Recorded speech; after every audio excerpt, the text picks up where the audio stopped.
Sheriff Matthews, do you remember me? Gah!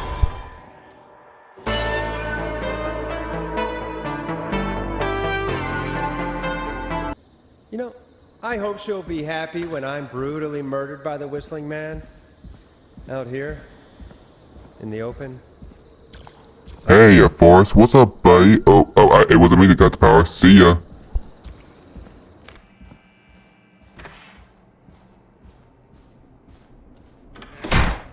What the hell? I'll see you soon, Mr. Forrest Nash. Oh no.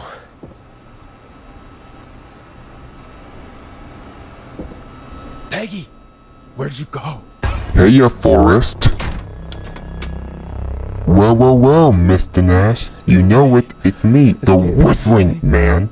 It's great to see you, and you have a little call coming in. Careful, it might be your last interview, Forrest. Here, I'll help. A call? Everyone's waiting, Forrest. Did Dawn press the Peggy button? Did she want me to hit it on my end? Oh, no. Just press the button for no dang reason. Where's Peggy, Dawn? Have some patience, Forrest. It's almost the end of the night. Almost the end of the show. But it's not over just yet. Got a little time still. So let's make the most of it. Make the most of this little interview we have here. Alright, let's. I'm happy to hear that. Huh? I thought we'd end tonight's Whistling Man special with a special guest. The one who started it all. Let me take that out of your mouth and...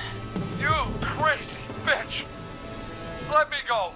Welcome to the air, Mr. Teddy Gallows Jr. Wait. It's all gonna come out tonight, Teddy. Your daddy and his money saved you 20 years ago. But even if he crawled out of his coffin with all the money in the world... Wait, where the hell is Teddy? How are you talking to him if you're here with me? Because I'm not there with you, Forrest. I'm here with Teddy. And if he says where that is, well, he knows he'll get it. Wait, then...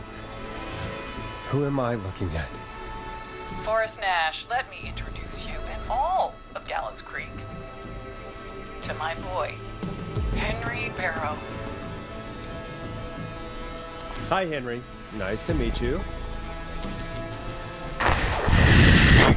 Don't mind him. He's just shy. So there were two Whistling Men tonight. Of course. That explains how you were always able to get around town so quickly.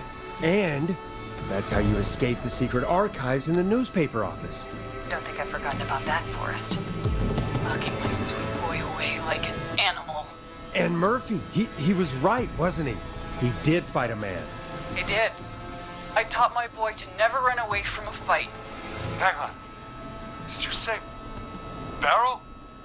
Then are you? Let me just get this mask off. Damn uncomfortable thing. No wonder Mooney went crazy wearing this. There we go. Marie Campbell? George's old girl. Oh, well, it sure has been years since I last saw. Oh, God damn it. Marie Campbell. So, not Dawn, huh? No, not Dawn. What are you going to... What a nice reunion between you two. Everyone's gonna know now what Teddy did. He killed George that night. This night. 20 years ago. Listen to me. You... You're gonna talk when I talk to you. And not a moment before. Meanwhile, Forrest, I'm gonna give you the chance to talk. You're gonna help me reveal what really happened to George all those years ago. Yeah, come on, Forrest. Help us out for once. Why should I help you? Why should I play any part in this? Because I think you believe in justice. You think this is justice? You have no goddamn idea, Forrest. These people you've been trying to save, they were all in on it. They all knew George was murdered, but Murdered? Listen, Nice sounds coming from Mom's hands. When you agree, Forrest? I said you speak when you're spoken to. Now, I know you've done some good work tonight in piecing together what happened to George 20 years ago, and that's why I want you to interview us. Yeah, great detective work, may I add. If you say so. I'm not really in a position to argue. I'm happy we have your cooperation. Do a good job. And hell, you might be the only one to leave here alive.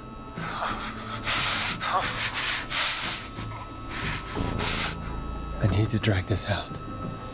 If I can buy Leslie time to get back to Gallows Creek, and if I can find out where Marie is, then this can end. You know we can hear you, right? We'll start with Just you. ignore me, why don't ya? Just, talk me through what happened that night.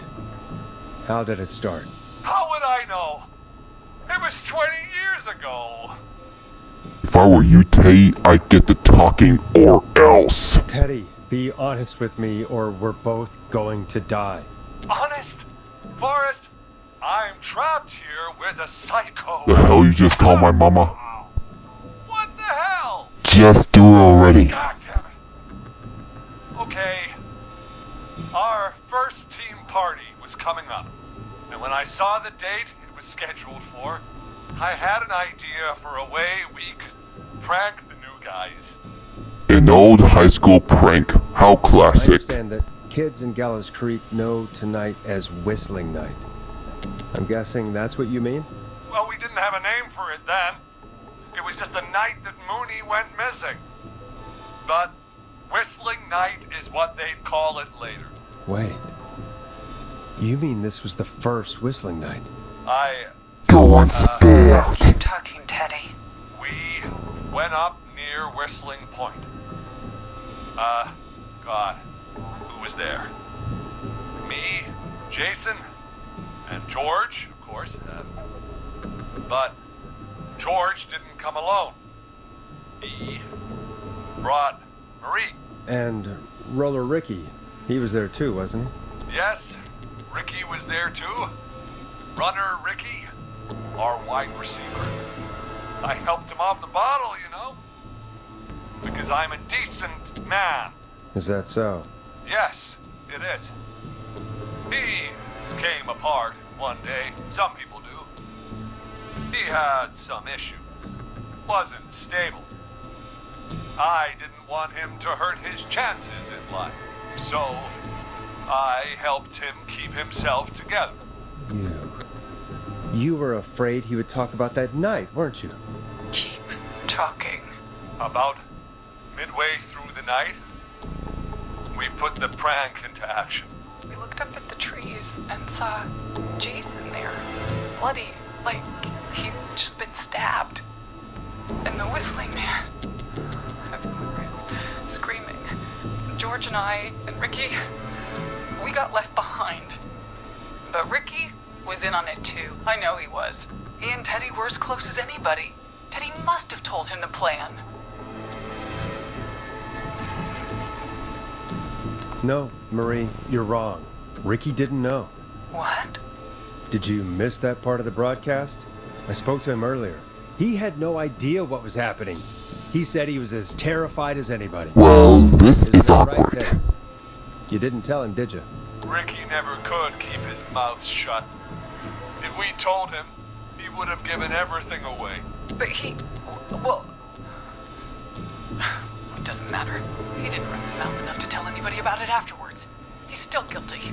It was just a stupid prank. How could you even say that even though it costed my father's life? How can you still say it was just a prank? Oh, come on. Oh, God damn it. You made George think Jason had been murdered. He thought his best friend was dead. And so tonight you stabbed him for real? It's the role he wanted to play. Jason's still alive, Marie. He was with a friend. We talked her through how to stop the bleeding and got him professional help Just in time. Oh. Well, shame he didn't have the good sense to die earlier. He's gonna regret that. Enough about him. Me and George took off running, but somehow we got separated in the woods.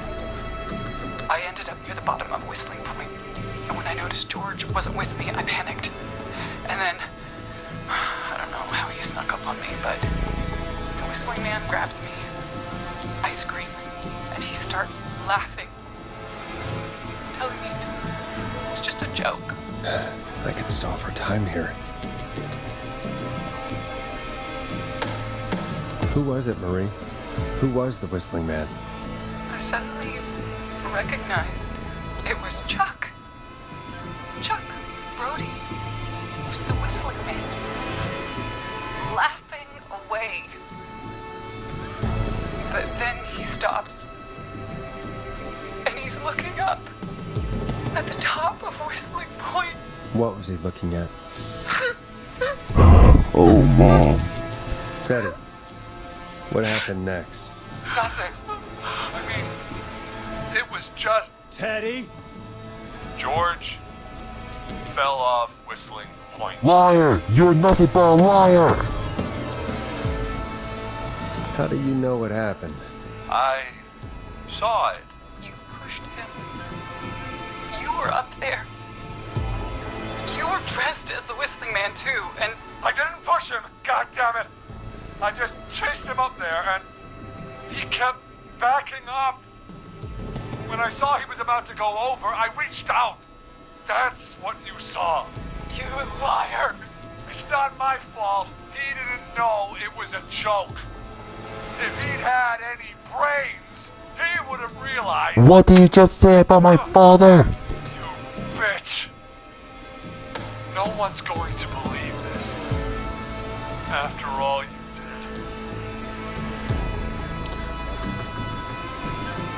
If she's lying, why the cover-up? My future was at stake, Nash. You know what it's like. People like us are bred for bigger things. I'm going to be the mayor of this town, Forrest. And then governor. And then, who knows? What happened that night was tragic. It should never have happened. But it was a mistake. It was just a stupid joke gone wrong. So my father sent Clive out to clean it up. Why should a blip ruin my future? George was a blip? You and your father are nothing but cold-blooded men. That's an evil thing to say, Teddy. That's the way it is.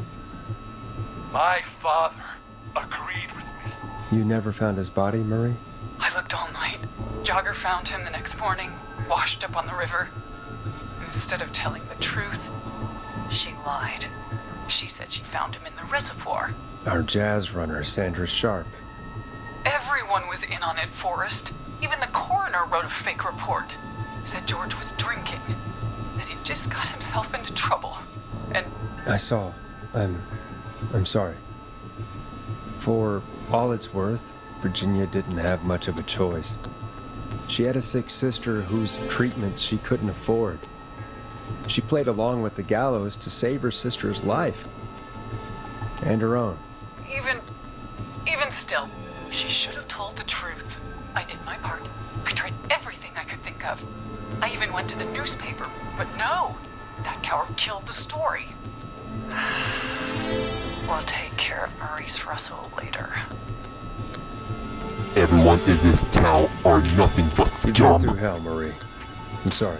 You've got no idea. Never should have started. He shouldn't have pushed Mike George off the cliff. He should have been punished. But it's coming to a stop. At least for now. Here, where George and I first met, before he joined the football team, was right after he shot the winning throw. Wait a sec. Yep, Forrest Nash, you heard it right. My father was a football player. And she told me he was a pretty good one too. Huh. We're at Gallows Creek High, in the gymnasium. That's right, Forrest. Not that it matters, but yes, we're here.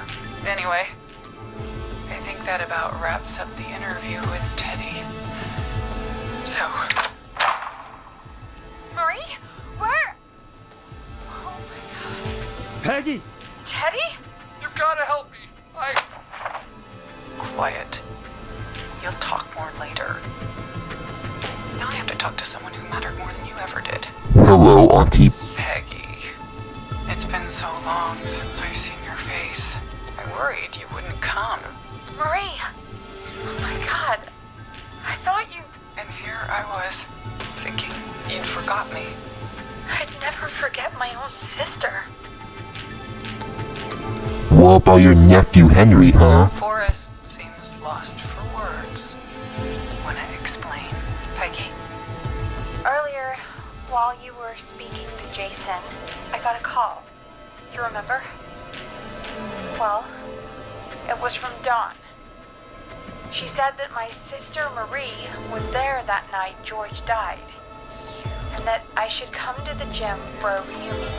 And when you walked in, you found out. That my sister is the Whistling Man. Good to see you too, Peggy. Why didn't you tell me any of this? She said that it was my last chance to see my sister. I knew if I told you, you'd try to stop me or come with me when we need you on the radio. And I just... It's okay, Auntie. You're with your family now. You should have said something. You should have told me. I know, okay? I should have. But I didn't imagine this situation then, so just... What happened to you, Marie? You just disappeared one day. Disappeared? I was thrown out, Peggy. I begged Mom and Dad to do something about what happened that night, but did they care? No, they told me to stay quiet. They only cared when they learned I'd been with George, and That's why Mom asked me to make them disappear. Marie, I'm so sorry. I never knew. it's not your fault.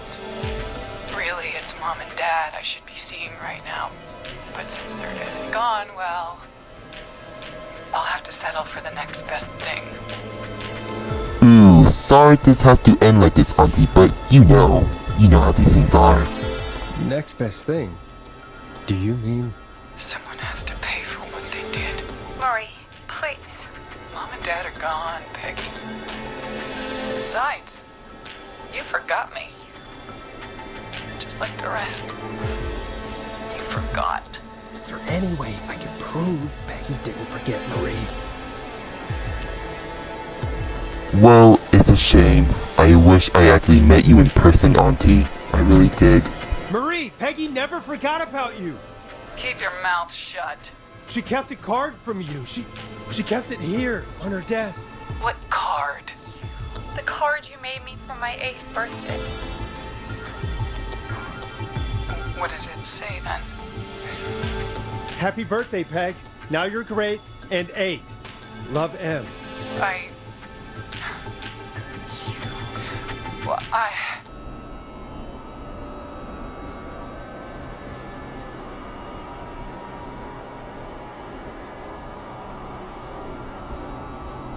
Surprise, You Forrest. don't have to do this. If you've not killed anyone yet, there's still time to make the right decision. Oh, Forrest, I wish I could, but please help us. Henry! Get out of there! Peggy! We have 2 wounded, and we're in pursuit of the suspect. Henderson police! Freeze! Forrest! Leslie, how's Peggy?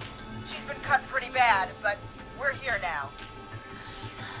I'll be okay. God, Marie! Hey, Zara! I need you to look after Peggy. She needs help. Now. We got here just in the nick of time. Where's Marie? She bolted right as we got here. The police are right on her heels. It won't be long now. It's over, Forrest. Well, folks, it was a long night, but we made it through together. I'm gonna head off to go check on Peggy. This has been Forrest Nash. And it's been a scream.